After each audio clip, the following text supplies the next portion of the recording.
애널리스트 톡톡 시작합니다. 안녕하세요. 김주영입니다. 오늘 키움증권에서 반도체 섹터 담당하시는 박유학 연구위원님과 함께합니다. 연구위원님 안녕하세요. 네, 안녕하십니까. 네, 오늘 타이밍이 아주 예. 적절한 것 같습니다. 네. 오늘 아마 많은 분들이 삼성전자, SK하이닉스 실적에 대한 기대감이 또 커지시지 않았을까 싶은데요. 마이크론이 실적 발표를 했고요. 어닝 서프라이즈도 기록을 했습니다. 2027년까지 공급 부족 이야기도 좀 나오고 있는데 실제로 메모리 시장 하반기에는 좀 어떻게 보고 계실지 같이 한번 살펴보도록 하겠습니다. 네. 일단은 그 2분기 마이크론 실적이 좀 잘 나오긴 했는데요. 이게 네. 컨센서스가 워낙 좀 낮아서 이제 서프라이즈가 난 걸로 좀 시장에서 바라볼 수는 있지만, 일단 저희가 이제 2분기에 메모리 가격이 디램 같은 경우에는 거의 한 60%, 그리고 낸드는 이제 70% 이상 급등할 거라고 지난 전망자를 좀 작성을 했는데, 네. 이번 실적 같은 경우에는 딱 그 정도 지금 나온 걸로 보입니다. 그리고 하반기 같은 경우에는 이제 이익률이 워낙 지금 좋은 상황이니까 가격 상승률은 이제 확실히 좀 둔화될 수밖에 없다고 네. 보고 있고요. 그래서 이제 하반기에는 이제 실적보다는 주가의 변동성을 좀 키울 수 있는 네. 그런 멀티플 변동 요인에 우리가 좀 포인트를 맞춰야 된다는 생각들을 갖고 있어요. 그래서 네. 여기 보시면 하반기 체크 포인트라고 해가지고 실제 지금 3, 4분기 가면서 우리가 삼성전자, 하이닉스, 반도체 전반적으로 주가를 바라볼 때 어떤 점들이 이제 주가에 영향을 줄 수 네. 있는 이벤트들인지 이런 것들이 이제 상당히 중요한 것 같습니다. 그래서 좀 짧게 얘기 드리면, 그동안 1년은 이제 실적이 좋아지면서 주가가 오르는 구간이었다면 앞으로 올해 하반기는 이제 실적보다는 주가 변동성에 영향 줄 수 있는 요인들을 계속 좀 체크해 나가야 될 것 같습니다. 그러니까 실적 장세보다는 좀 더 모멘텀에 주목하지 않을까 하반기에는 이야기해 맞습니다. 주시는 것 같고요. 리포트에 간단하게 4가지 정도 나와 있는데 좀 더 상세하게 하나씩 짚어보도록 하겠습니다. 일단 그 서버 수요 같은 경우에는 이제 올해 상반기에 상당히 이제 강세를 보이고 있는데요. 네. 그 우측에 여기 차트 보시면은 이제 작년 4분기랑 올해 1분기 때 수요가 이제 역사적 신고점을 좀 넘어서는 것들을 저희가 확인할 수가 있고, 2분기에는 이제 소폭 원래 마이너스를 보고 있었는데 실제는 이것보다 좀 더 올라와서 1분기랑 거의 비슷한 수준까지 서버 수요가 갈 것 같습니다. 네. 지금 얘기 드린 서버 수요는 전체 17%가 지금 AI고 나머지는 일반 서버 수요라고 보시면 되고요. 다만 이제 하반기 같은 경우에는 일반 서버 수요가 약간 좀 둔화되면서 상반기 대비 약간 슬로우다운 되는 모습들을 보일 것 같습니다. 그래서 어떻게 보면 이제 그 메모리 가격이 작년 한 3분기부터 급등할 때 그거를 이끌었던 게 이 범용 서버 수요가 막 올라오면서 이 메모리 가격 급등을 이끌고 전자하이닉스의 실적 급등을 막 이렇게 올려왔는데, 하반기에는 이제 그런 모멘텀들이 이제 좀 둔화되기 때문에 실적 모멘텀 장세에서 이제 멀티플 장세로 좀 넘어가는 구간이 이제 지금 와 있는 것 같다는 생각이고요. 방금 얘기 드렸던 그 하반기 체크 포인트 중에서 하나는 미국의 캐펙스 지출 둔화입니다. 여기 테이블은 지금 현재 이제 AI나 범용 서버 수요를 이끌고 있는 알파벳, 메타, 마이크로소프트, 아마존의 캐펙스랑 이제 캐시플로우를 적어놓은 거고요, 매년. 그리고 이걸 비율로 나눠가지고 실제로 이 캐펙스 지출이랑 벌어들이는 돈이랑 어느 정도의 갭이 좀 벌어져 있나를 해놓은 건데, 2023년도에 AI가 처음 투자할 때는 이게 0.3이었어요. 그래서 캐펙스 투자가 벌어들인 돈이 한 3분의 1도 안 됐던 시기였고, 그러다가 이게 0.3, 0.4, 0.6 정도 모든 업체들 거의 비슷했었거든요. 그래서 벌어들인 거의 절반 정도만 이제 AI에 투자를 하다 보니까 뭐 전방의 매크로나 경기 상황과 별개로 AI는 계속적으로 이제 성장을 해왔었거든요. 근데 26년에 이 수치들을 보면 이제 다 1에 붙었습니다. 이게 메모리 가격이나 CPU, GPU 가격들이 다 올라가다 보니까 그 가격 올라간 거를 이 빅테크 기업들이 전부 흡수를 했거든요. 그러다 보니까 이제 이게 1로 다 붙어서 앞으로 이제 미국 빅테크 기업들의 AI 투자는 벌어들인 거에 더해서 외부 자금 조달을 통해서만 해야만 과거 한 4년 정도 성장했던 50%의 이 캐펙스 성장률이 나올 수 있거든요. 그 얘기는 이제 외부 자금 조달이라 하는 거는 이제 채권 발행이나 이런 네. 것들로 가능히 한데 최근에 관련 소식도 굉장히 예, 그렇죠. 많았잖아요. 그래서 이제 저희가 이런 얘기들을 하고 나서 최근에 관련 뉴스들이 많이 나오는데요. 이 채권 같은 경우에는 이제 금리가 올라갈수록 약간 좀 안 좋아지잖아요. 네. 그래서 이제 어떻게 보면은 이제 채권 시장 금리 결국에는 이제 경기 상황에 상당히 민감하게 AI 투자가 집행될 수 있는 그런 형국이 이제 앞으로 좀 나타날 것 같습니다. 네. 어떻게 보면은 이제 반도체 특히 이제 AI 반도체가 과거 4년 동안은 경기랑 아예 상관없는 그런 섹터였다면 올해 하반기부터 내년도에는 이제 경기 민감 섹터로 네. 변모가 되는 걸로 저희는 보고 있어서 아. 매크로에 따른 주가 변동성이 크게 확대될 수 있으니까 네. 이거는 저희가 계속 눈여겨봐야 될 것 같습니다. 올해만 보더라도 올해 2분기부터 뭐 전쟁 이슈나 네. 뭐 금리나 유가나 이런 거에 따라서 반도체 업종 주가가 막 등락을 보이는 것도 저는 이런 이유라고 지금 보고 있습니다. 그래서 경기를 상당히 계속 이제 민감하게 봐야 될 것 같고요. 네. 두 번째 좀 주목해서 보고 있는 거는 이제 중국 리스크입니다. 지금 오늘 마이크론도 2027년도 후반까지 메모리 업황이 상당히 타이트할 것 같다 이렇게 네. 얘기를 했지만 거기에 이제 근간이 되는 거는 전방 수요는 좋고 대신 공급이 올라오는 게 제약돼 있다. 요건데요. 네. 이 기존에 있던 디램 3사들의 공급 증가는 상당히 좀 제약이 돼 있긴 한데 중국의 디램 메이커인 이 CXMT 창신 메모리라고 하는 업체가 지금 하반기 상장을 예정을 두고 있거든요. 네. 그리고 이 회사가 이제 상장 자금에 벌어들이는 돈을 가지고서 올해 연말부터 공급을 좀 많이 늘리게 됩니다. 예, 그래서 이 회사 사항을 조금 얘기 드리면 일단은 최근에 이 DDR5라고 하는 최선단 범용 디램의 공급에 성공을 했고요. PC 디램이랑 서버 디램 진출도 성공을 했고 그래서 하반기랑 내년도에는 이 중국의 이 서버 디램 공급 확대 가능성이 지금 열려 있는 상황이고요. 그 돈을 어느 정도 벌고 있냐면 이게 10억 원 단위로 환산을 해놓은 건데요. 네. 올해 1분기에만 이제 작년도 연간 벌었던 매출액을 다 번 상태입니다. 예, 그리고 당기 순이익을 보면은 이익률이 엄청 좋아져서 네. 1분기에만 7조 원의 당기 순이익을 벌었고 당기 순이익률로 환산해 보면 이게 64%를 기록을 했습니다. 연간으로도 대략 30조 원 이상의 순이익을 기록하지 않을까 올해 연간으로 보고 있고요. 네. 그러면 상장자금 포함하고 하면은 올해 캐시가 거의 한 4, 50조 원 정도 네. 벌 수 있는 회사입니다. 물론 이제 삼성전자 하이닉스에 비해서는 좀 적게 버는 거긴 하지만 뭐 4, 50조 원 정도면 공장 몇 개를 올릴 수 있는 캐시이고요. 회사 상황을 보면은 올해 연말에 상하이 공장 하나를 완공해서 내년 상반기에 가동할 예정이고 28년도에 또 하나의 상하이 2공장 완공이 예정으로 네. 저희가 좀 체크를 하고 있어서 이 회사가 28년도가 되면 현재 캐파 대비 거의 2배 정도 공급이 늘어나게 되고 수율 개선까지 감안하면 중국의 이 창신 메모리라고 하는 디램 업체의 네. 공급 증가가 올해 하반기 내년도에 좀 크게 올라올 수 있습니다. 일단 올해 이 창신 메모리의 디램 생산 빅그로스는 한 50% 정도로 예상을 하고 있고 수요 증가율이 한 25%니까 그거를 한 2배 정도 넘어서 공급이 늘어날 것 같고요. 그러면 이제 점유율이 늘어난다는 얘기니까 만약에 이런 그 창신 메모리 CXMT와 관련된 뉴스 플로우들이 아무래도 하반기 상장을 하다 보니까 네. 많이 나올 것 같은데요. 그러면은 이제 공급에 대한 우려가 좀 불거지면서 주가를 좀 하방으로 누를 수 있는 요인이 될 수 있으니까 이거를 또 저희가 좀 체크를 하반기에 좀 해야 될 것 같고요.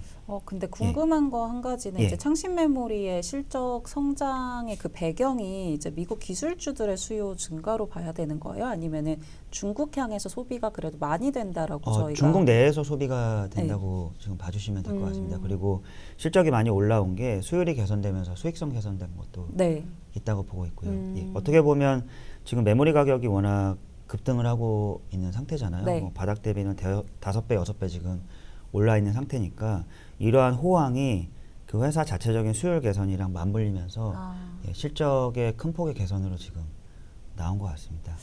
근데 이런 부분들이 오히려 국내 이제 삼성전자나 SK 하이닉스에는 좀 하방 압력으로 작용할 수도 있다. 그렇죠. 예, 아무래도 네. 이제 이게 하반기에 상장을 하다고 하더라도 이미 이제 메모리 가격이 어느 정도 고정 거래로 네. 형성이 되어 있기 때문에 당장 하반기에 이제 삼성전자 하이닉스 실적이 크게 감익이 나오거나 그럴 걸로 보진 않고 저희 네. 추정치대로 이제 우상향 그림이 나올 것 같긴 하거든요. 네.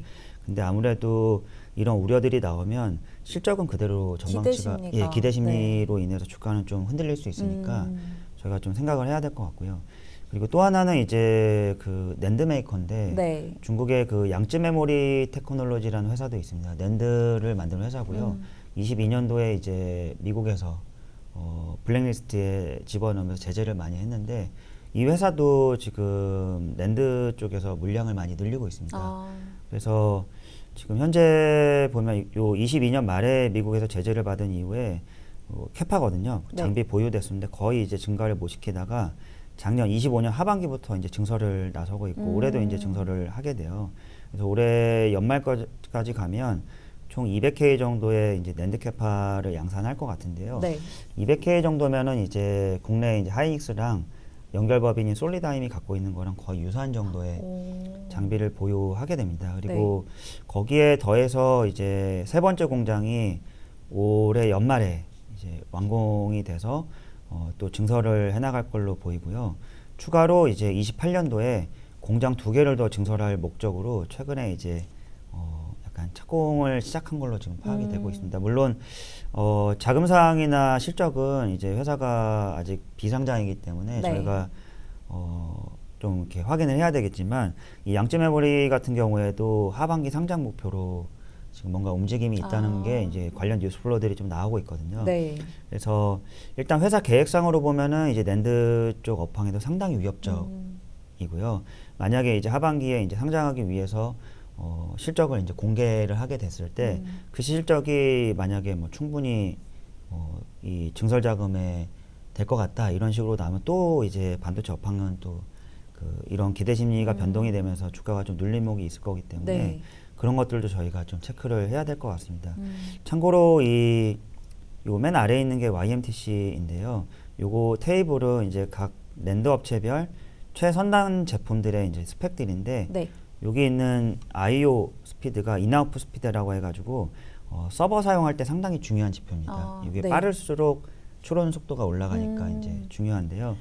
YMTC가 원래 2.4기가로 상당히 늦었었는데 올해 하반기 출시되는 거는 이제 3.2기가 BPS로 속도 자체가 이제 키옥시아나 하이닉스, 삼성전자랑 거의 유사한 제품을 출시를 또 하게 되거든요. 물론 이제 이것도 확인은 필요합니다. 왜냐하면 이제 출시를 하더라도 실질적으로 이 회사가 이렇게 공개한 성능이 나오는지 안 나오는지 네. 그리고 발열은 있는지 없는지 여러 가지 저희가 확인은 필요하지만 하반기에도 이런 관련 뉴스들이 이제 이 YMTC 상장과 더불어 가지고 뉴스에 나온다면 주가를 또 약간 눌릴 수 있는 요인이 되기 때문에 이것도 저희가 좀 체크를 해야 될 것 같습니다. 근데 그 와중에 눈에 띄는 거는 샌디스크가 좀 독보적이기는 하네요. 맞습니다. 그래서 네. 국내 투자자분들께서 유독 이제 미국 상장되어 있는 샌디스크나 이런 것들을 약간 뭐 평가절하? 네. 약간 그런 경향이 있는데 가장 이제 AI 추론용 SSD에서는 이제 샌디스크가 퍼포먼스 가장 좋은 네. 회사고 그러다 보니까 연초에 이제 추론용 AI 시장 커질 때 주가 퍼포먼스도 가장 좋았던 게 이제 네. 샌디스크라고 보시면 됩니다. 예.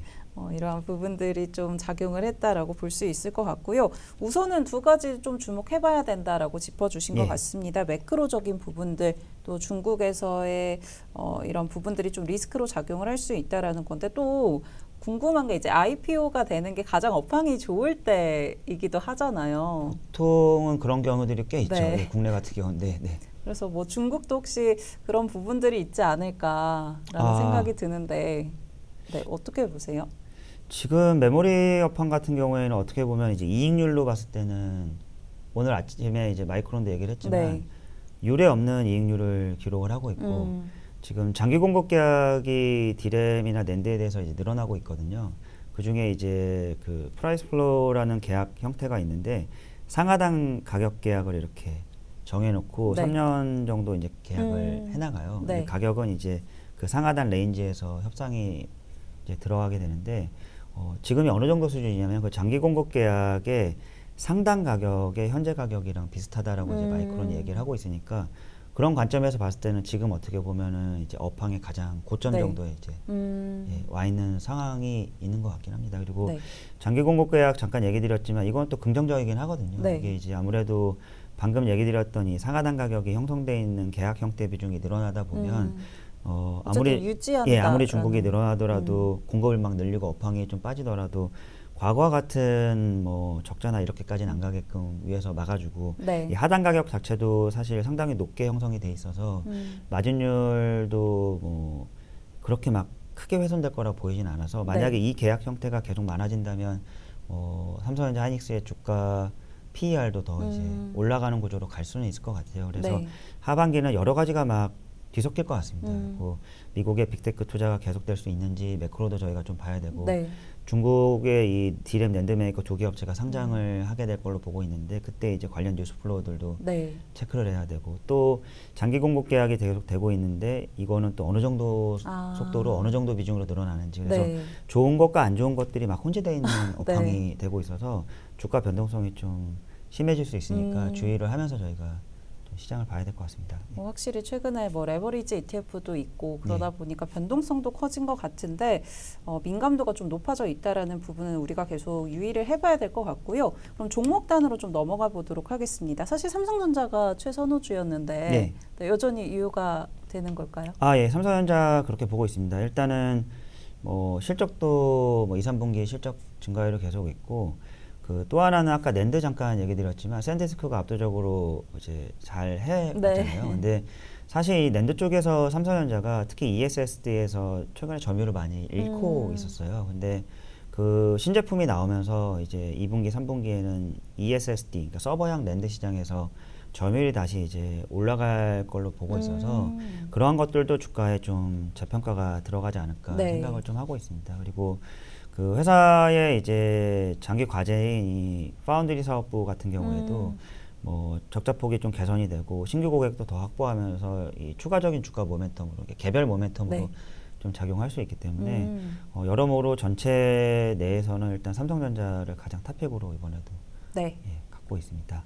그리고 또 리포트 통해서 확인해 보면 HBM 시장에서도 이제 점유율 확대되고 있다라는 부분을 좀 짚어주신 것 같습니다. 예, 맞습니다. 그 삼성전자가 그동안 HBM에서 잘 어떻게 보면은 그 노력 대비 성과를 많이 못 얻었었는데요.